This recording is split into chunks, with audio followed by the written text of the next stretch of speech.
What will you find to be excited about today? Sunshine. There's got to be something. Sunshine. Sunshine. Sunshine. Well, that's great, but in a minute, I'm going to flip that script on you a little bit about the sunshine. So, as I said last week, springtime is a time of extra excitement for me, and today I'm actually excited about something that most of you will not be excited about. I'm excited that for the next 10 days it's supposed to rain about every day. Because that means the flowers are coming. April showers bring May flowers, right? I think it's great. This wasn't a particularly harsh winter, but it seems like such a long wait for spring and for the flowers to bloom and the trees to come back out again. And I'm never going to forget, Mike, the day you said to me, look out that window in springtime and watch that come back to life. And I do it, I've done it every year since I've been here. I get really excited about spring. I'm excited about some other things too. There's food today. I'm excited about that. Who else is excited about having food today? There's food today, right? Somebody didn't lie to me just to get me to come to church today. There is a luncheon today, if you can stay for that and help out with the cleaning. I'm excited that there's an opportunity to fellowship and work together, sprucing up the building as spring comes. I'm excited about those services and those events that are coming up to celebrate the Easter season. I'm really excited about that Monday, Thursday service, but we'll keep that between you and me. Most of all, I'm excited because Jesus reigns. I'm excited about that, especially at this time of year, right? We get all excited. One of the greatest lines ever in a song. And bursting forth, Jesus came out of the grave. When we think about the resurrection, we think of Jesus walking out of the... I like bursting forth a whole lot better. That's a great picture. Next week, we'll start focusing on the events that led up to that empty tomb. For today, we'll be looking again at God's promises. The promise we're going to look at today is one that was made to more than one man. And for our purposes, for this morning, we're going to look at it from the point of view and the aspect of it being God's promise to Joshua. As we'll see when we read from Joshua chapter 1, by the way, that's your cue. If you flip the pages in your Bible, turn to Joshua chapter 1. Now would be a time to do that. If you're reading from your Bible or from an app rather than from the screen. We're going to be in Joshua 1 and we're going to be in Joshua 21 this morning, revisiting this promise. You can see in your bulletin, I've subtitled this message a long time ago, in a land far, far away. Because there were a lot of years between God first making this promise and the promise actually being fulfilled. This is a continuation of a promise made to both Abraham and Moses. We've covered what some of us would see as the most outrageous promise that God gave to Abraham. Your 90-year-old wife's going to have a baby. It's kind of outrageous. The first promise, though, was when God told Abram to pack up and leave the life he had known. The Lord had said to Abram, go from your country, your people, and your father's household to the land I will show you. I will make you into a great nation, and I will bless you. I will make your name great, and you will be a blessing. I will bless those who bless you, and whoever curses you, I will curse, and all people on earth will be blessed because of you. Go from your country, from your people, from your father's household to the land that I will show you. When God asked Abram, well, he didn't really ask, did he? He told him, didn't he? There really wasn't a request built in there anywhere. I realized that after I read that a few times. And then God made this promise to Abraham in Genesis chapter 12. I will bless those who bless you, and whoever curses you, I will curse.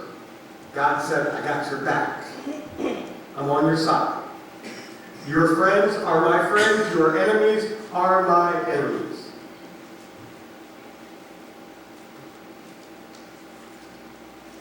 I like that.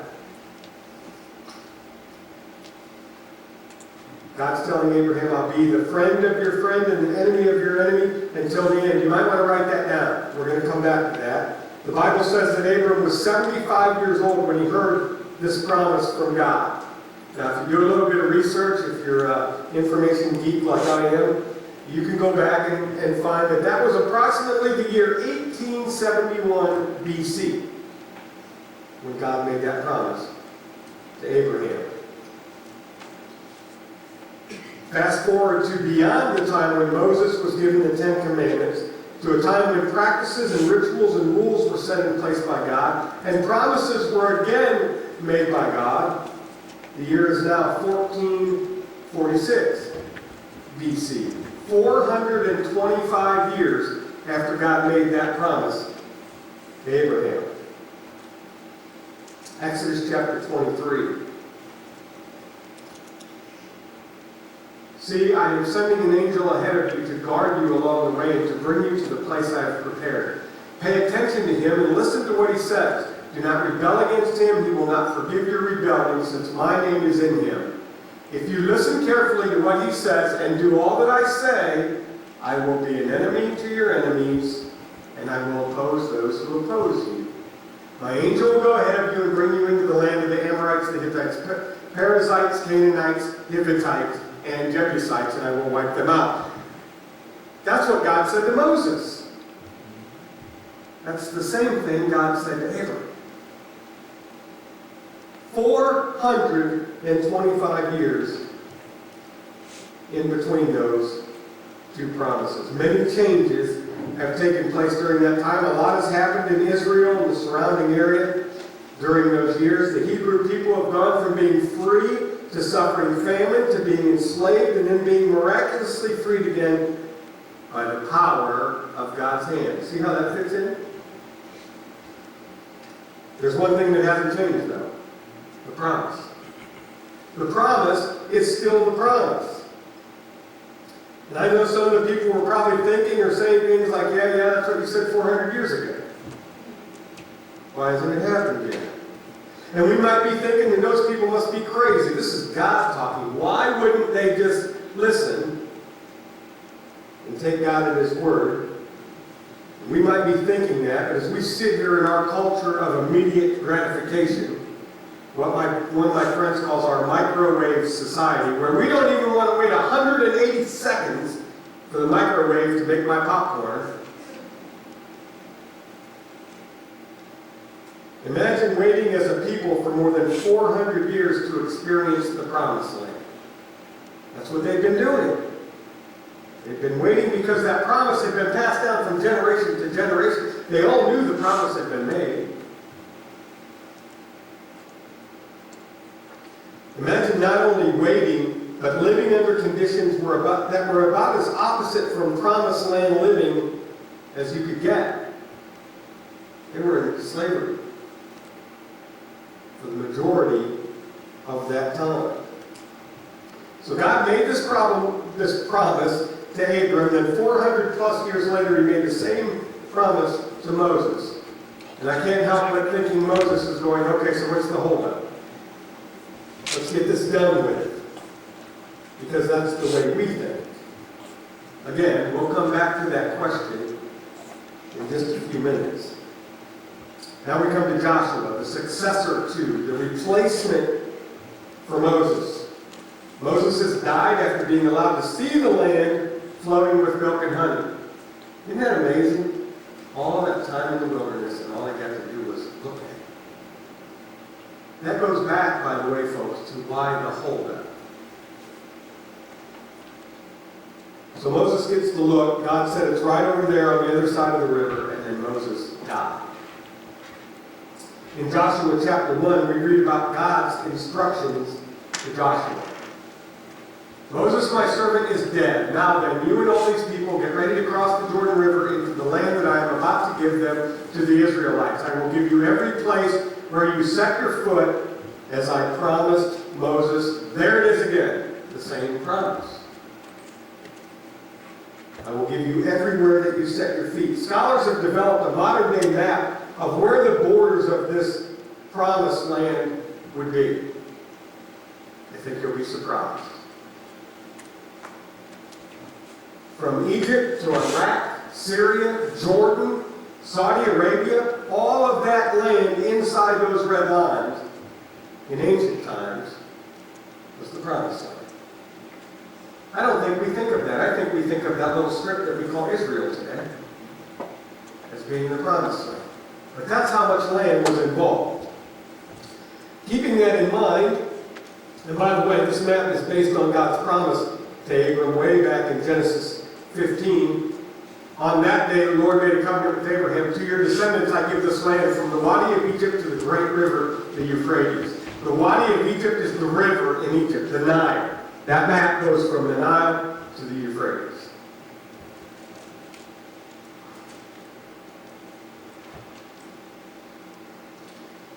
I'm guessing for most of us, as we read those Old Testament stories, that's more area than we think about. That's a lot of the Jewish people's complaint against the world today. Now, I said that God made this promise to Joshua, the same promise that he made to Abraham almost 500 years earlier, the same promise that he made to Moses about 40 years earlier, the promise that God would curse the enemies and bless the friends of the Hebrew people. And I know that in that brief verse that we read from Joshua, it doesn't say those words. It says that God will give them all this territory, all this area, wherever your feet land. I'm going to give it to you. We know that this isn't barren, uninhabited land. In the time of Abram, it was the land of the Kenites, Kenizzites, Cadmonites, Hittites, Perizzites, Raphaites, Amorites, Canaanites, Girgashites, and Jebusites. That's a lot of people. Then God tells Moses, Canaanites, Amorites, Hittites, Perizzites, Hivites, and Jebusites. All those sites are not given up without a fight. Okay? They're not just going to let the Israelites walk in and take over. So we're right back to God saying, I got your back. I'm going to give you every place where you set your feet, even though you're going to face opposition when you go there.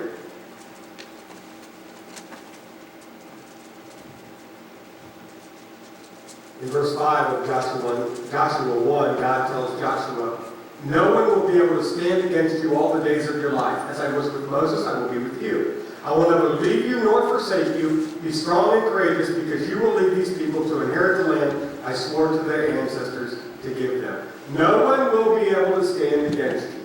I've got your back. Your friends are my friends. Your enemies are my enemies, and I am your God. That's what he's saying. The same thing he said to Abraham, the same thing he said to Moses.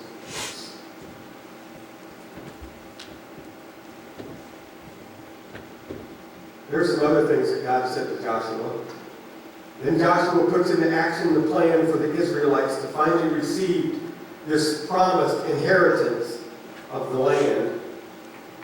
On a side note, evidently sending spies was a big deal back in those days, because that's what Moses did. Remember, he sent the spies, he sent 12 of them. 2 of them came back and said everything will be okay. The rest of them came back and said, we're not going over there because those people are so big and mean and nasty and they'll eat us alive. Now, keep in mind, that was after God had said, your friends are my friends, your enemies are my enemies, I got this. So that didn't happen. They refused to go. Now what does Joshua do? The first thing he does is send spies. This time, it turns out a little bit different. These men were from a generation once removed from the spies that had gone on Moses' behalf, and these 2 spies end up at the home of Rahab. I love Rahab, because Rahab is another one of those people who is less than perfect. She's a prostitute. And God uses her.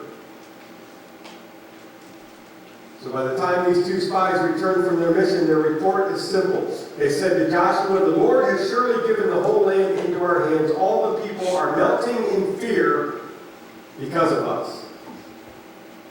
That's a little different report than the first spies gave, right?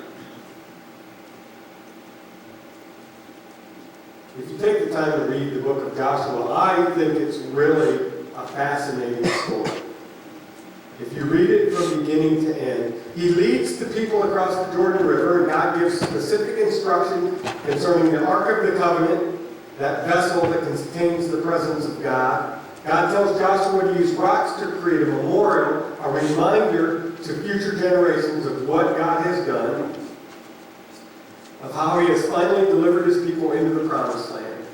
One of my favorite descriptions, the land of milk and honey, because I love milk and honey. We read of God's plan for success in the Battle of Jericho. The book of Joshua takes us through battle after battle after battle, showing God's power as the Israelites are successful time and time again. If you go to chapter 12 of Joshua, it actually lists the 31 kings that God allowed the Israelites to defeat. 31 of them. It may seem a little dry when you start reading about how the land was divided among the tribes of Israel, but if you sit down with a map while you're reading that, it can get a little bit interesting and informative. Like I said, maybe that's only if you're an information geek like me. But there's good news. If you are not, and you don't want to read the whole book of Joshua, just please read the last chapter. Chapter 24. This is one of the interesting things in this part of the Bible. Chapter 24 is a summary of chapters 1 through 23. It is a brief outline of what took place over those years, from the time of Abraham to the time of Joshua. And to me, the most powerful words found in the book of Joshua are found in chapter 21. If you are part of the Pairs and Spares Sunday school class, you'll remember these words as part of the Max Lucado study that we did not long ago. And if you've been here and paid attention over the last few weeks, you'll remember that I've used these words already once in this series. Joshua 21 verses 43 through 45 say this. So the Lord gave Israel all the land he had sworn to their ancestors, and they took possession of it and settled there. The Lord gave them rest on every side, just as he had sworn to their ancestors. Not one of their enemies withstood them. The Lord gave all their enemies into their hands. Remember, your enemy is your enemy, my friend. Your friend is my friend. I got this. That last verse. Not one of all the Lord's good promises to Israel failed. Every one was fulfilled. If you didn't write it down the last time, write it down now. Because that's important as we move forward in our walk with Christ. Because those words are powerful for us today as we wait for God to keep his promise. The promise that Jesus is one day coming back for his church. That's you. And sometimes we get a little impatient with the promise. These people waited 400 years. The church has been waiting 2,000 years almost. Wonder why we get impatient. Different kind of patience than what we were talking about this morning, right, John?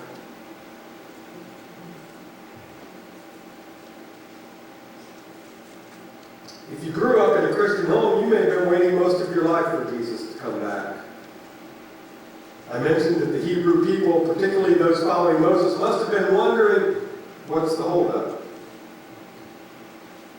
I think there are probably Christians today wondering, what's the holdup? What are we waiting for? What is God waiting for? Why isn't God doing things the way we want him to do them? That's what that boils down to. And I don't want you to throw things at me or talk bad about me later, because I'm going to suggest that the holdup is God's people. The holdup during that time was God's people and the disobedience of God's people. That's painful to hear. It hurts me to say it. It's been going on since the beginning of time, since the creation. In the Old Testament, we see that God's people are obedient when things are going really, really good. And then when the situation is less than perfect, their trust in God and their obedience to Him go right out the window. It gets so bad that Moses is on the mountain getting the Ten Commandments from God, and the people at the base of the mountain are building a new God. Because it took too long.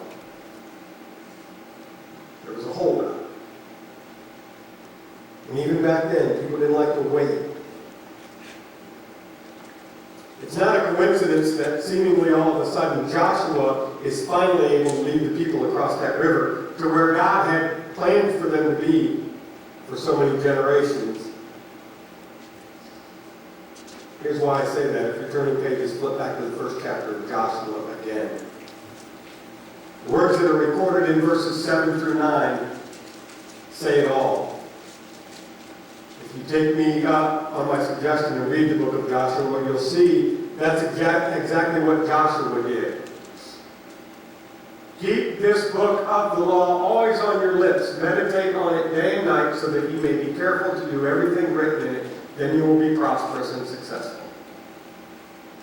Before that, it says, be strong and very courageous. Be careful to obey all the law my servant Moses gave you. Do not turn from it to the right or to the left, that you may be successful wherever you go. Keep this book of the law always on your lips. Meditate on it day and night, so that you may be careful to do everything written in it. Then you will be prosperous and successful.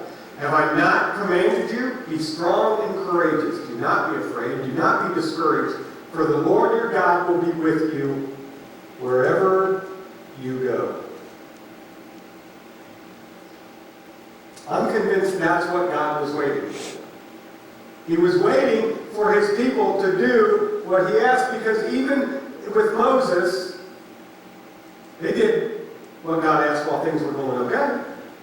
Even back in the days of Abram, they did what God asked as long as things were going okay. Even today, sometimes we do what God asks, as long as things are going our way.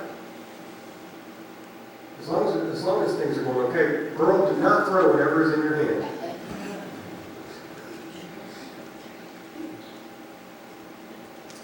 God had required obedience from Abraham and Moses and everyone in between. And they had all, at one time or another, failed to trust the promise.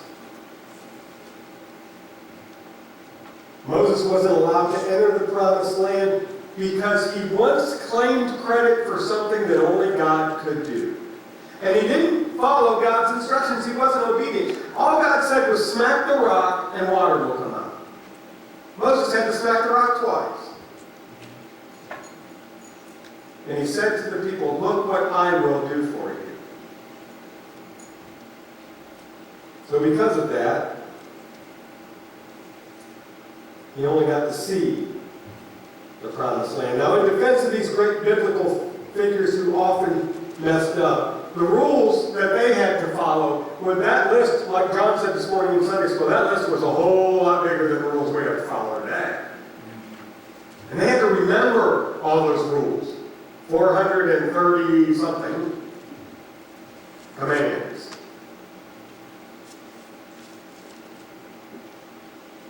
I don't know how they could do it.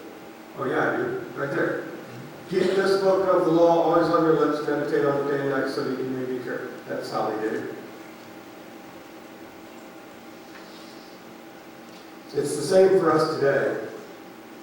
The good news is for us that the list is a whole lot shorter. On Mount Sinai, God tried to simplify things by putting everything into 10 categories. The 10 commandments. Everything that matters fits right in there. Jesus, recognizing our short attention span and our lack of attention to detail, was kind enough to make it even more simple, condensing 10 into 2. Love the Lord your God with all your heart, mind, soul, and strength, and love your neighbor as yourself, period. If we do that, if we can get to the point where we're doing that, everything else is covered by that. You're going to be obedient because you're obedient to those two things. That's the reality of it all. As you may have noticed through the course of this series so far, there are actually three dominant themes. God uses imperfect people to carry out his perfect plan. God's plan is realized in God's time, and God keeps all of his promises. If we can remember those three things, doing those two greatest commands comes a whole lot easier.